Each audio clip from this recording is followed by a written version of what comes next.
नमस्कार दोस्तों, हमारे YouTube चैनल क्रेजी इंडिया पर आपका हार्दिक स्वागत है।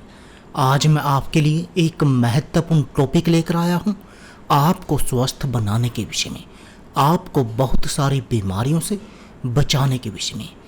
इस प्रयोग से सिर्फ 15 दिन में आपका डायलिसिस बंद हो जाएगा या फिर इसका समय बढ़ता जाएगा।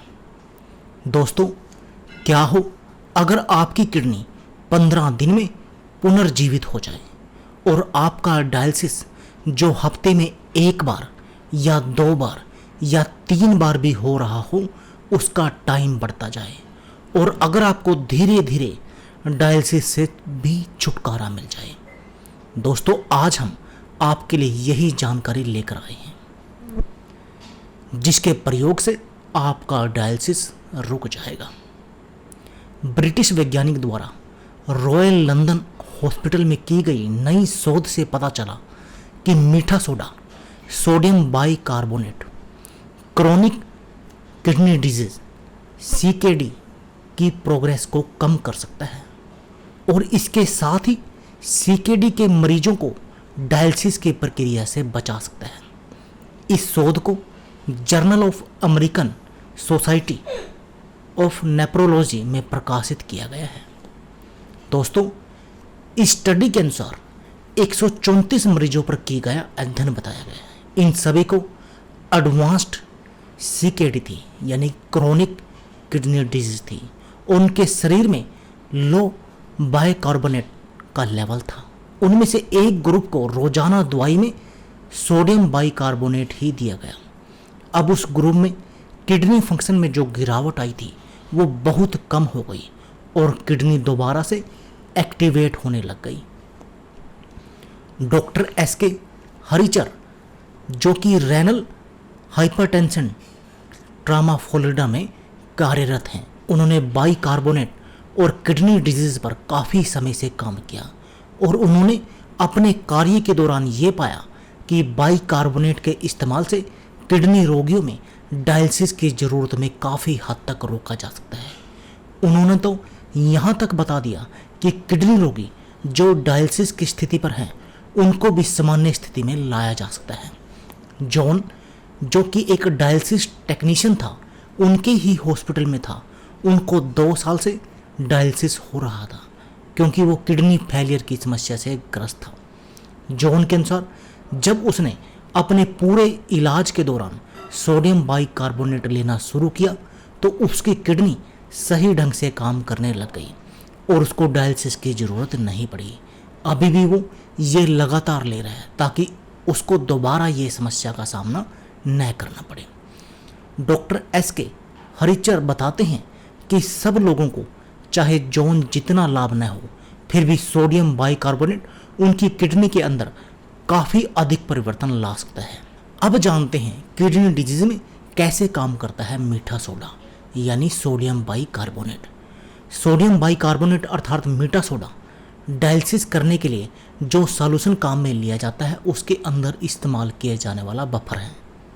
ये एटपेस एंजाइम को उत्तेजित करता है।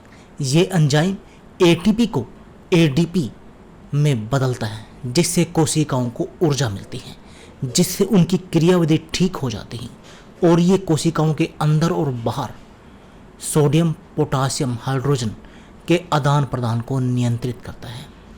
मेटाबॉलिक एसिडोसिस वो कंडीशन है जिससे हमारे शरीर में एसिड की मात्रा बहुत अधिक बढ़ जाती है। उसकी तुलना में बाइकार्बोनेट या दूसरे बफर की मात्रा बहुत कम हो जाती है।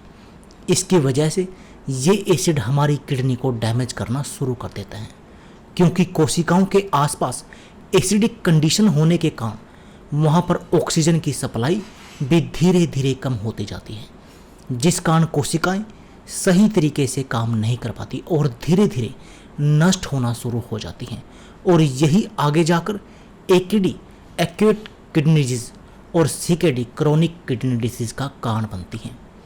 एक स्वस्थ किडनी लगभग 250 ग्राम बाइकार्बोनेट एक दिन में पैदा करती है ताकि शरीर में बनने वाले एसिड को नेचुरलाइज यानी ख़त्म किया जा सके। लेकिन मेटाबॉलिक एसिडोसिस होने के कारण किडनी की कोशिकाओं के आसपास एसिडिटी बढ़ जाती है, जिससे कोशिकाएं धीरे धीरे नष्ट होना शुरू हो जाती हैं और जिससे किडनी द्वारा पैदा किया जाने वाला बाइकार्बोनेट भी कम होता जाता है। जब रक्त ज़्यादा एसिडिक हो जाता है तो किडनी बाइकार्बोनेट बनाती है ताकि रक्त की पीएच को बढ़ाया जा सके, और जब रक्त ज़्यादा अल्कलाइन हो जाता है तब किडनी बाइकार्बोनेट को शरीर को बाहर निकाल देती है, जिससे रक्त की पीएच कम हो जाती है। इस प्रकार किडनी रक्त की पीएच को 7.41 से 7.45 बनाए रखती है। मगर जब किडनी खराब हो जाती है तो वो इतना बाइकार्बोनेट नहीं बना पाती जो एसिडोसिस के कारण बने एसिड को नॉर्मल कर सके, और ये एसिड मुख्यतः हाईली एसिडिक डाइट जैसे bread, fast food, medicine, cold drink आदि के कारण बनते हैं। डायलिसिस में भी एसिड को बफरिंग के लिए सोडियम बाइकार्बोनेट के रूप में डायलिसिस सॉल्यूशन में बफर दिया जाता है, जिससे रक्त में उपस्थित एसिड और टॉक्सिन्स मटेरियल को बाहर निकाला जाता है। इन कंडीशन में इन बीमारियों के लिए अत्यधिक एसिड ही जिम्मेदार है। इस प्रकार इस एसिड को सोडियम बाइकार्बोनेट नॉर्मल करता है, और ये ऑटो इम्यून डिजीज आगे जाकर किडनी फेलियर का मूल कारण बनती है। इसके साथ ही सोडियम बाइकार्बोनेट हैवी मेटल को ख़त्म कर देता है जो किडनी के लिए काफ़ी हानिकारक होते हैं। कई बार दवाइयों की ओवरडोज को बाहर निकालने के लिए भी सोडियम बाइकार्बोनेट का प्रयोग किया जाता है ताकि इन दवाओं से किडनी को किसी तरह का कोई भी प्रभाव न हो। कैंडिडा एल्बिकेंस जो एक फंगस है, जो ई कोइल जो कि एक बैक्टीरिया है, ये दोनों यूरिनरी ट्रैक्ट इन्फेक्शन का मूल कारण है। यही दोनों सिर्फ एसिडिक यूरिन में ही पनपते हैं जो आगे जाकर किडनी को इन्फेक्टेड कर देते हैं। इनको ख़त्म करने के लिए देने के लिए एंटीबायोटिक दी जाती है, लेकिन यूरिन की एसिडिटी तो वैसे ही बरकरार रहती है, जिस कारण एंटीबायोटिक इनको ख़त्म नहीं कर पाती और ये बार बार समस्या होती रहती है। अगर इस अवस्था में मीठा सोडा अर्थात सोडियम बाइकार्बोनेट लेते हैं तो पेशाब एल्कलाइन हो जाएगा और ये दोनों माइक्रो जो बैक्टीरिया है वो पनप नहीं पाएंगे। डॉक्टर मार्क सारेस के अनुसार 5 ग्राम सोडियम बाइकार्बोनेट को 100 ml में पानी में घोलते हैं और इसको सीधे ओरल यानी कि मुंह से डायरेक्ट सेवन करते हैं। इसको लगातार 2 हफ्ते तक दिन में 1 बार लिया जाता है और इसको सुबह खाली पेट लीजिए, फिर इसको 2 हफ्तों के लिए बंद कर दीजिए और फिर इसको दोबारा आप कंटिन्यू करें, यानी कि दोबारा फिर 2 हफ्तों के लिए लें और फिर 2 हफ्तों के लिए छोड़ दें, यानी कि आप इस प्रोसेस को कंटिन्यू कर सकते हैं। अगर आपका शरीर इसको अच्छे से सहन न कर सके, अगर सही तरीके तो मात्रा इतनी रखें, अगर नहीं सहन कर सकता, अगर सहन कर सकता है तो आप अपने अकॉर्डिंग मात्रा को थोड़ी बहुत बढ़ा भी सकते हैं, और अगर कोई समस्या हो तो आप इसकी मात्रा को कम भी कर सकते हैं, या सिर्फ 5 ग्राम सोडियम बाइकार्बोनेट को 100 ml पानी में अच्छे से घोल लें। जब अच्छे से घुल जाए तो फिर इसमें 900 ml पानी और मिलाकर इसको 1 लीटर कर लीजिए। अभी पूरे दिन में किडनी के रोगी को यह पानी पिलाते रहिए।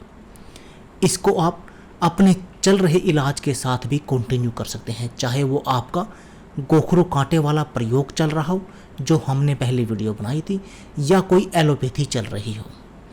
दोस्तों, सोडियम बाइकार्बोनेट के सेवन में सावधानी।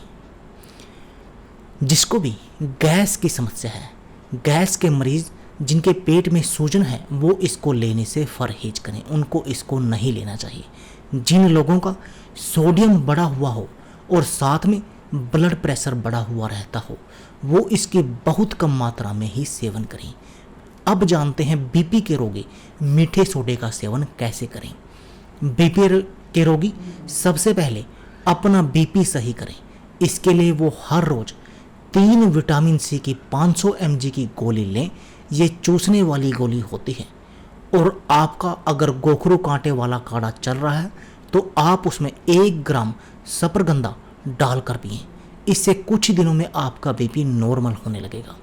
और ये सब जांचने के लिए आप एक बीपी की मशीन आती है जो पूरी तरह से डिजिटल होती है, जो सिर्फ 1500 रुपये में आ जाती है। आप उसको बाज़ार से खरीद कर अपने बीपी को चेक कर सकते हैं और देख सकते हैं कि वो नॉर्मल हुआ या नहीं। जब इसका सेवन करें तो बीपी को नापते रहें कि बीपी आपका नॉर्मल है। तो दोस्तों, आप भी इस नुस्खे का प्रयोग करके अपनी किडनी डिजीज से छुटकारा पा सकते हैं। दोस्तों, ये पूरी वीडियो इन्फॉर्मेटिव पर्पस के लिए बताया गया है। कोई भी रोगी इसके इस्तेमाल से पहले अपने डॉक्टर या अच्छे वैद्य से सलाह लेकर ही शुरू करवाएं, क्योंकि हर व्यक्ति की शारीरिक कंडीशन अलग अलग होती है। इसलिए इस वीडियो में इस पोस्ट के जो रेफरेंस हैं, जहां सोर्स से हमने ये वीडियो उठाई है, जहां से हम इसको बता रहे हैं आपको, जो स्टडी, उसके रेफरेंस भी हम नीचे वीडियो में डाल रहे हैं। तो दोस्तों, यह थी हमारी वीडियो। अगर आपको हमारी वीडियो अच्छी लगे या इससे आपको कोई जानकारी प्राप्त हो तो प्लीज़ आप हमारी वीडियो को लाइक व शेयर करना ना भूलें। इसके साथ साथ आप हमारे यूट्यूब चैनल को सब्सक्राइब करना ना भूलें, क्योंकि इस चैनल पर आपके लिए हम ज़बरदस्त टिप्स लेकर आते हैं, जिससे कि आप अपने जीवन को सुखमय बना सकते हैं और सुखमय जीवन जी सकते हैं। धन्यवाद दोस्तों।